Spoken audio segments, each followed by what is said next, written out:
The nearby Weminuche Wilderness celebrates 50 years in 2025, but it faces more threats than ever. You're watching the Local News Network, brought to you by Happy Pappy's Pizza and Wings and Skyute Casino. I'm Connor Shreve. Congress established the Weminuche Wilderness in 1975. It expanded under the Colorado Wilderness Acts of 1980 and 1993 to become the Centennial State's largest designated wilderness area at 499,771 acres. San Juan Mountains Association Director Stephanie Weber says it's a gem. We've got the Chicago Basin, but beyond that, you've got the Grenadiers, and you've got, things like the Rio Grande Pyramid, and there are just some astounding landscapes in there. The Weminuche Wilderness lies in the San Juan and Rio Grande National Forests, bisected by 51 miles of the Continental Divide. It's the headwaters for 5 rivers, including the Animas River on the west and the Rio Grande on the east. It's a pretty special place.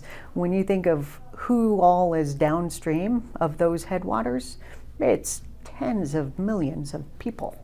And so efforts to preserve that and care for that are paramount because it is unlike any other. Unfortunately, 2025 has been tough on land management groups tasked with caring for public lands like the Weminuche. Federal funding cuts have led to large staffing shortages. The Forest Service does a lot. So as their partner, we now do more. Their wilderness crew, they have 3. Our wilderness crew is comprised of 4. And fortunately, they're eager and strong and gung-ho, and in a month's time, they've cleared well over 100 trees from trails. Weber says that leads to safety issues. The reality, though, is people are scrambling over more trails, and they may be seeing, less than ideal trail conditions just because we don't have folks out there that can do everything that needs to be done. To make up for the lost funding, Weber says she's spent a good part of the first half of the year raising money. It doesn't seem like a sustainable solution.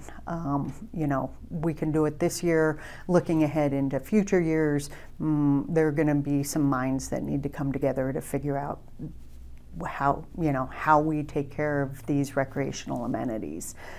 Because the reality is, if we don't manage our toilets, the impact to our lands and our water is going to be significant.